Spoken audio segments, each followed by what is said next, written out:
All right, so we finally are at episode 6, the finale, the series finale of this mini series of Obi-Wan Kenobi, and this is going to be our review here on Rants or Us of it. Now, I just want to give a brief overview of my initial thoughts about the series in general since this is the last episode. I thought I thought they had really good setups, but poor execution. They had everything set up that could have been a success for this series. And unfortunately, they had poor execution and poor writing that caused this show to ultimately, in my eyes, to be a failure. We had Ewan McGregor and Hayden Christensen coming back from their respective roles from the prequel trilogy. You had that set up. You had Darth Vader, really not at his prime, which Anakin Skywalker would have been his prime, but, OG Darth Vader. You also had some really popular characters from Rebels, the Inquisitors and the Grand Inquisitor. You had all of that set up, and then you had this little spot in between where you could have had a story about Obi-Wan Kenobi and what he was up to, while he was watching over Luke. Instead, this story became so little focused on Luke and too Leia heavy in a lot of different ways, which doesn't make any sense. Never did. They should have never gone in that role. This should have been a Luke-driven story. I know Lucasfilm doesn't like Luke. I know Disney does not like Luke, and they're trying their hardest to make it seem like he is unimportant. But to Star Wars fans, he is of the most importance. Leia will always be second in Star Wars fans' eyes when it comes to that. Not that we hate her character. She is a great original character. I enjoyed her in this show to a certain extent. I definitely loved her in the original trilogy. But she's not Luke. She's not Luke. Sorry, Disney. She's not Luke. So that is a problem. Then you had somebody that was a noted villain in the Grand Inquisitor. You could have really done something with the Inquisitors. You could have made them, introduce them to people who didn't watch Rebels. Let us see what their capabilities, their ruthlessness, their hunt, for these Jedi and just how powerful these Inquisitors actually are. Instead, I feel like they almost lessen the Inquisitors to a certain extent, and they focus on the wrong one instead of the Grand Inquisitor, who is known in the comics and is also known, from Rebels. They could have expanded upon his backstory. They could have expanded upon his character. They could have made him into the villain of this miniseries. Instead, they went the opposite route. They almost cut him out completely to change it up with Riva. To have this impetulant Inquisitor who was an ex-Padawan who had this hatred for Obi-Wan Kenobi, and it turns out all of it was just a waste of time. She hated Obi-Wan Kenobi because Anakin was his Padawan, and where was he? Well, you're an Inquisitor. You should know about Order 66. You should know what had happened to Obi-Wan, where he was at the time when Order 66 went down. You should have known all of this. It just felt like she was stupid in a lot of ways. She was stupid, and then you add the backlash that was outside of it, where Disney was telling her from the very beginning, you're going to get backlash because you're black. Well, everybody forgets Lando Calrissian, and everybody forgets Ahsoka Tano. Oh yeah, it was because she was black. That's why we hate her. Maybe we hated her because her story took away from the main plot that should have been Obi-Wan Kenobi. And that was the fight scene with Vader. That was the relationship with Luke. It took away from a lot of this. And it really pissed me off, this episode in particular, because I felt like it took away from what should have been a really epic battle between Obi-Wan and Vader. So that's my view on this series as a whole. Now let's get to episode 6. And I'll rant on that a little bit. This had some bad things, but then it also had some good sprinkled in. There was some good moments in this episode, I will say. I like the idea that we have. I like the Darth Vader Obi-Wan fight. I thought it felt more low budget. It did. It felt very low budget, but it felt very powerful. It felt like, okay, this is a better fight scene than what we got in, what was it, episode 3. And I'm not meaning episode 3 as in the movie episode 3. I mean episode 3 Obi-Wan Kenobi. It was better than that. Far, far better than that. I thought it had some really good fight scenes in it. Really good movement, fluidity in it. I didn't really like the shaky cam part of it, but I can forget that. Maybe the lightsabers were slightly too bright, but you know what? That kind of gave it like an epic feel to it. I wish there would have been a little bit more dialogue between the two, a little bit more back and forth, but there wasn't. But that's okay. It's Vader, and Vader, is menacing when he's speaking little. The problem that I had was when Obi-Wan Kenobi got buried.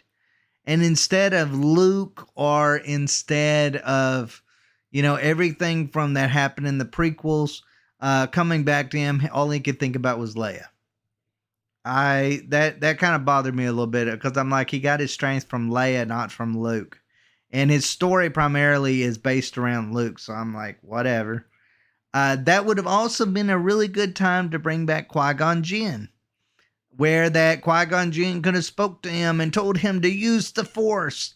And then that's where he got his power to overcome these obstacles and then take on Anakin Skywalker or Darth Vader. When he broke Darth Vader's mask, I thought that was a really cool moment, but that's a moment we've seen. We saw the exact same thing, literally almost the exact same thing in Rebels. When it come to Ahsoka Tano breaks half of his mask, and then we get to see Anakin Skywalker. We get to hear his voice. We get to hear him speak. For a moment, we get to see the light in his eyes to a certain extent when it come to the Ahsoka fight with him. Where you almost kind of feel like he's saddened by, what he's become and what he has to do. We didn't get so much of that in Obi-Wan, but we pretty much got a similar kind of way that Vader goes about things. Vader, tells him, hey, you're not the one that killed Anakin. I'm the one that killed Anakin. And that kind of frees, I guess, the guilt that Obi-Wan has for leaving Anakin to burn.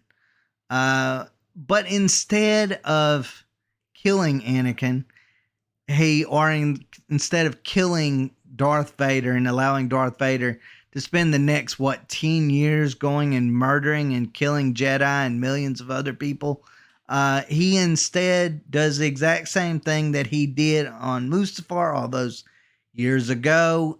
He decides, I'm going to say I'm sorry, and then I'm going to leave. That's kind of crazy to me, because he literally says in this very episode, one of us is going to die, me or you. And instead, he doesn't try to kill Darth Vader. He just leaves him there.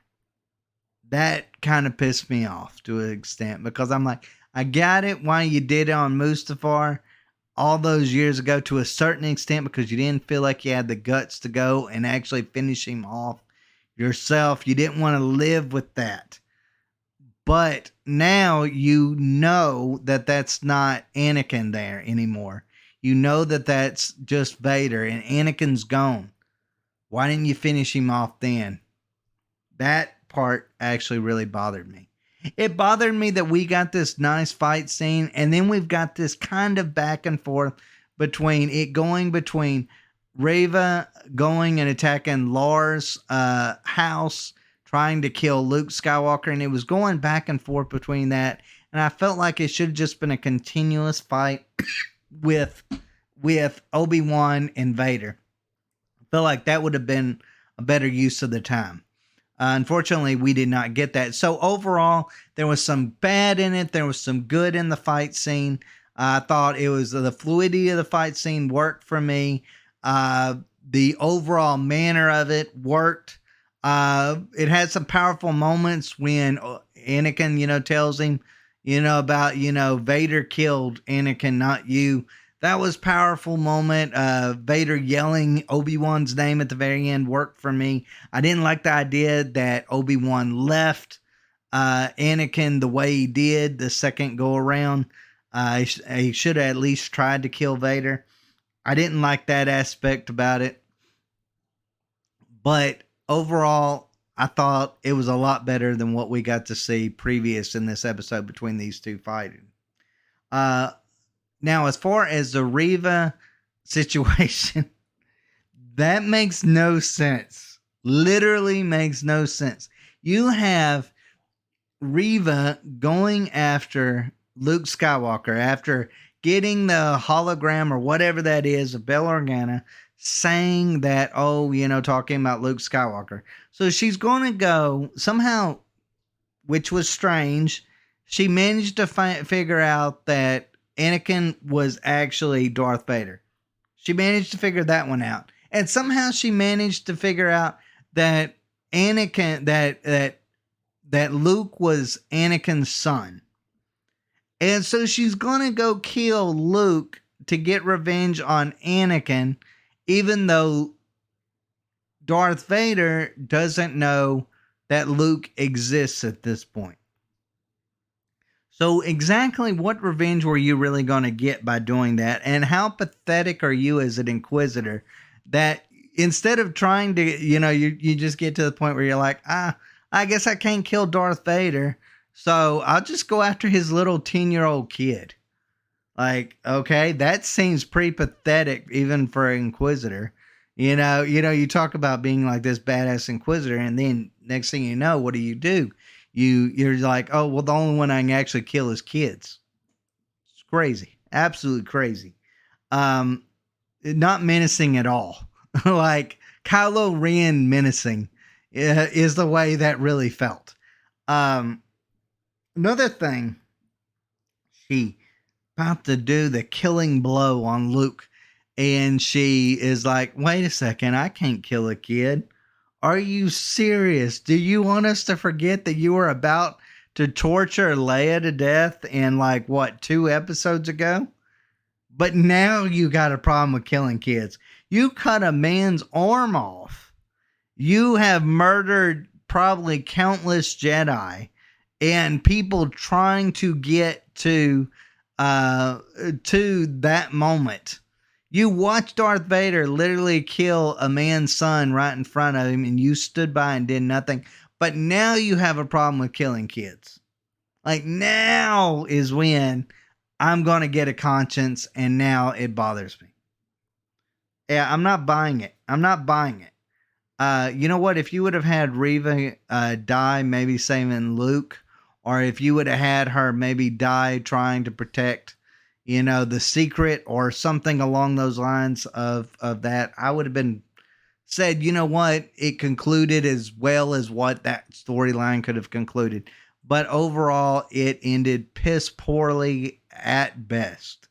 So no, I'm not a fan of Riva. I'm not a fan of her storyline from the beginning. I thought she was impetulant. I thought she took away from what should have been the real villain, or villains in Darth Vader and the Grand Inquisitor.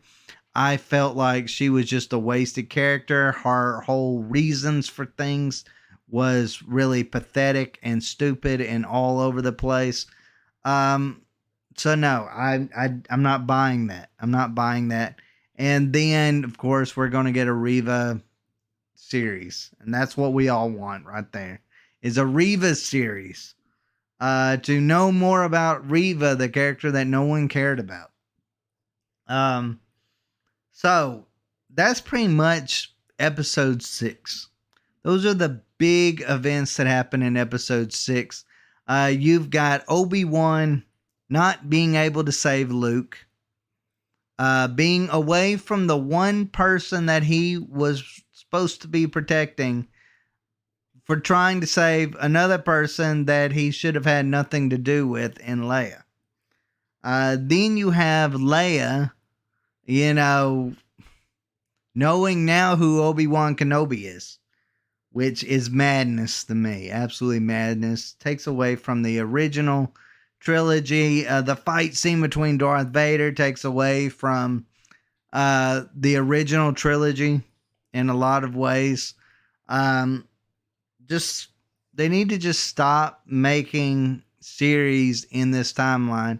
It's becoming really crowded and really messing up the movies in a lot of different ways. That's my personal opinion over it. I was glad that we got to see Qui-Gon Jinn at the end. I just felt like it was in the wrong place. Again, right setup, but just the way they went about doing the execution was just poor all the way around. And it worked from beginning to end of this series, unfortunately.